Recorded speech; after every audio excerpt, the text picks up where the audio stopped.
तो फिल्म की शुरुआत एक आदमी से होती है जो पुलिस से बचकर भाग रहा होता है।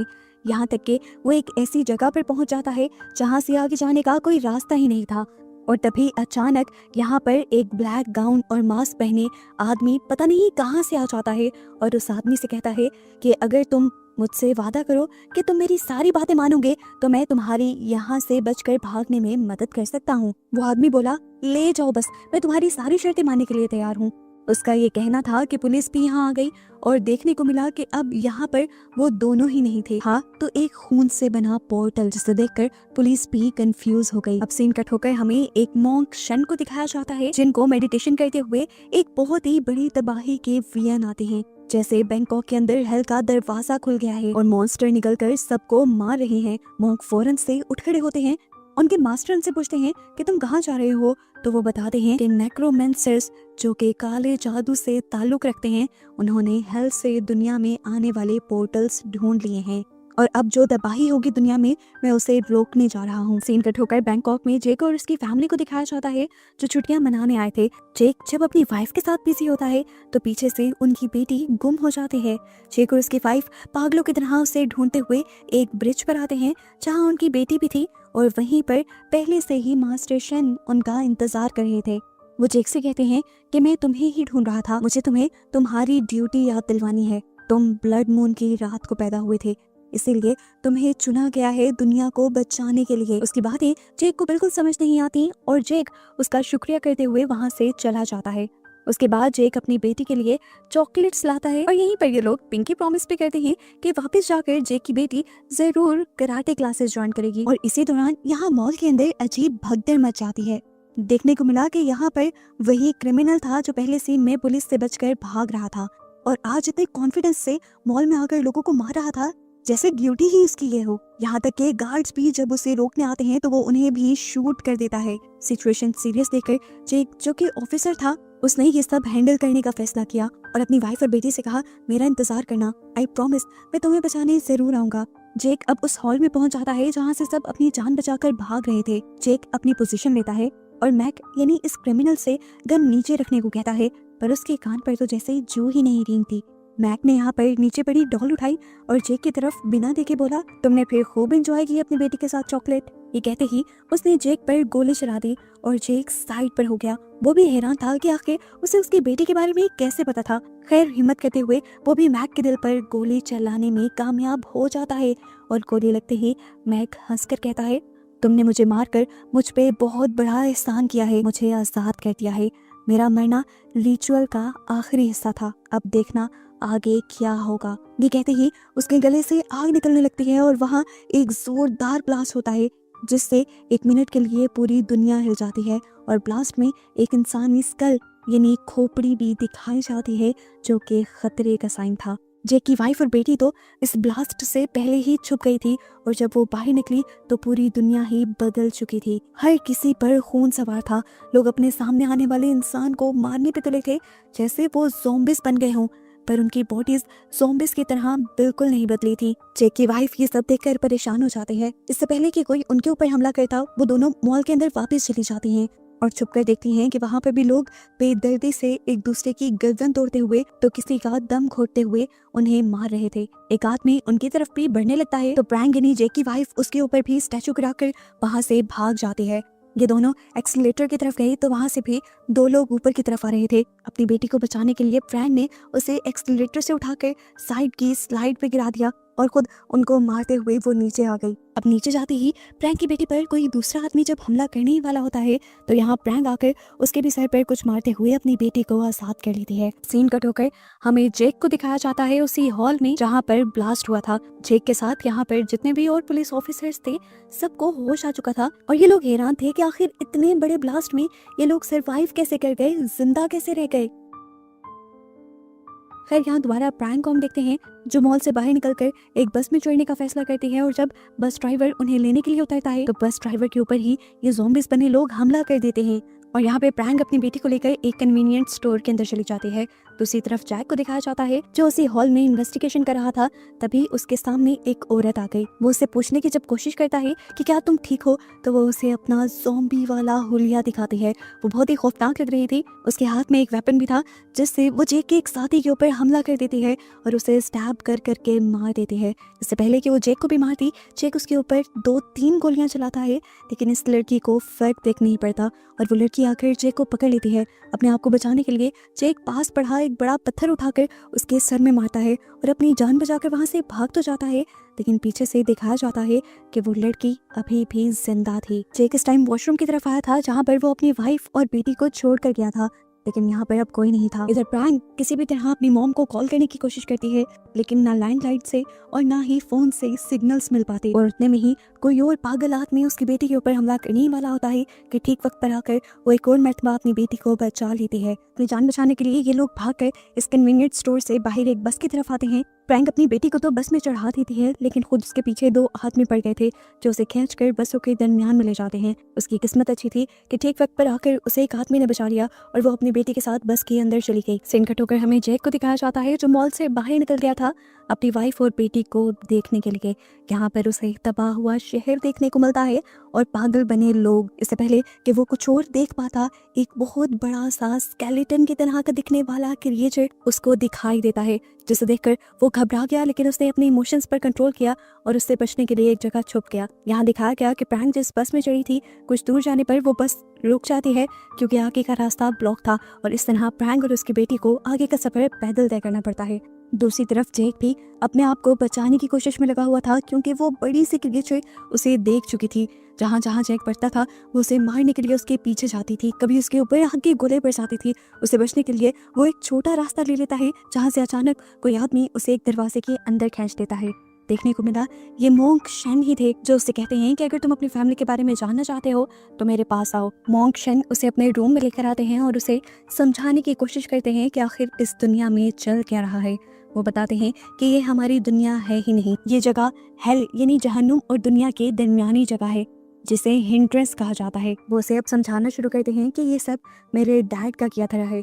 वो एक नेक्रोमेंसर थे यानी काले जादू से ताल्लुक रखते थे और उन्होंने ही ये हेल और जमीन के दरमियान के पोर्टल्स ढूंढ निकाले हैं। इनको खोलने के लिए उन्हें तुमसे एक मर्डर करवाना था, इसीलिए जानबूझकर उन्होंने मैक को उस मॉल में भेजा जहाँ पर तुम थे और उनका प्लान काम कर गया। तुमने मैक को मारा, वहाँ पे एक बहुत बड़ा ब्लास्ट हुआ और सारी बुराइयों के पोर्टल खुल गए। और तुम्हारा मारना मैक को इसलिए जरूरी था क्योंकि नेक्रोमेंसर यानी मेरे डैड ने मैक की सोल का सौदा कर लिया था और तुम्हें मारने से उस गेट का ताल्लुक ये था कि तुम हेल के गेट कीपर हो। तुम्हारी ड्यूटी है उन दरवाजों की, उन पोर्टल्स की रखवाली करना। मैं जानता हूँ कि तुम्हें आज तक ये सच्चाई किसी ने नहीं बताई होगी, लेकिन तुम क्योंकि ब्लड मून की रात को पैदा हुए थे तो इस तरह तुम खुद ब खुद हेल के गेट कीपर बन गए। इसी वजह से तुम्हारी मॉम भी तुम्हें पैदा करते करते चल बस। जैक को इन बातों में कोई इंटरेस्ट नहीं था, उसे सिर्फ अपनी फैमिली चाहिए थी। तब मोंक शेन उससे कहते हैं कि तुम्हें तुम्हारी फैमिली भी बहुत ही आसानी से मिल जाएगी अगर पहले तुम मेरी मदद करो इन हेल के गेट्स को बंद करवाने में और मेरे फादर को हराने में। जैक मानना तो नहीं चाहता था, लेकिन अब उसके पास कोई और रास्ता भी नहीं था अपनी फैमिली को ढूंढने का, इसलिए वो शेन की बात मान जाता है। यहाँ प्रैंक और उसकी बेटी जो पूरा दिन से मुसीबतों में आ रहे थे, वो दोबारा अपने होटल रूम में आने का फैसला करते हैं। जिस दौरान होटल के अंदर आकर वो देखती है कि एक आदमी एक औरत के ऊपर भी हमला कर रहा था। प्रैंक उसकी भी मदद करने का फैसला करती है और ट्रॉली से पहले उस आदमी को कमजोर करती है और फिर एक बोतल तोड़ते हुए उसके सर पर मारकर उससे अपनी जान छुड़वा लेती है। और फिर ये लोग होटल रूम में आते हैं जहाँ से ये बाहर का मंजर देखते हैं तो बुरी तरह डर जाते हैं क्योंकि हर जगह तबाही का समा था। अब सीन कट होकर हमें जैक और मोंक को दिखाया जाता है। मोंक जैक से कहते हैं कि हमें इस दुनिया में सबसे पहले मैक को ढूंढना होगा जो मुझे मेरे फादर तक पहुंचा दे। और यहीं पर मोंक शेन जैक को वो स्टोरी भी बताती है कि किस तरह उसके डैड एक नेक्रोमेंसर बने थे और मूवी यहाँ से फ्लैशबैक में चली जाती है। वो बताते हैं पहले मेरे डैड भी मेरी तरह एक आम से मॉन्क हुआ करते थे, लेकिन जल्द ही पावर पाने के चक्कर में उन्होंने अपने मास्टर के 2 स्क्रिप्चर चुरा लिए और उन्हें पढ़ने लगे वक्त से पहले ही, ये जाने बगैर कि अभी उनके अंदर इनको पढ़ने की ताकत नहीं है। वक्त से पहले उन किताबों को पढ़ने की वजह से उनकी स्कूल करप्ट होती गई, बुरी होती चली गई और उन्हें अपनी बॉडी में भी शदीद दर्द महसूस होने लगा। अपने दर्द और इस काली पावर्स को कम करने के लिए उन्होंने एक बच्चे को पोसेस कर लिया और उसके अंदर अपने दर्द और वो काली ताकतें डालना शुरू कर दी, पर उन स्क्रिप्चर्स को पढ़ना बंद नहीं किया। इससे पहले कि उनका रिचुअल पूरा हो जाता और वो बच्चा भी पूरी तरह करप्ट हो जाता, बुरा बन जाता, पीछे से उस बच्चे की माँ ने आकर उस मॉन्क यानी मेरे डैड को मार दिया और वो बच्चा कोई और नहीं बल्कि मैं खुद था। मेरे मॉम के ऐसा करने की वजह से वो रिचुअल टूट गया और रिचुअल दरमियान में टूटने की वजह से मेरे डैड एक दूसरी दुनिया में चले गए यानी हेल में चले गए। मॉन्क शन बताते हैं कि उससे मेरी जान तो बच गई थी, लेकिन वो सब जो उस दिन हुआ था उसकी वजह से मेरे डैड की सारी पावर्स और सारी नॉलेज मुझे मिल गई थी। ये लोग बातें करते हुए चल ही रहे होते हैं कि जैक को किसी लड़की की चिल्लाने की आवाज आती है। जैक उस लड़की को बचाने के लिए उस बिल्डिंग के ऊपर चला जाता है और जाकर देखता है कि वहाँ पर बहुत सारे मॉन्स्टर्स थे जो उस लड़की के पीछे पड़े हुए थे। वो एक एक करके इन सभी मॉन्स्टर्स को मारना शुरू कर देता है। आखिर सबको मारते हुए वो जब इस लड़की तक पहुँचता है तो देखता है कि ये वही लड़की थी जिसे मैक ने मॉल में मार दिया था, लेकिन यहाँ पर वो जिंदा नजर आ रही थी। असल में ये उस लड़की की सोल थी और ये असली दुनिया तो है भी नहीं।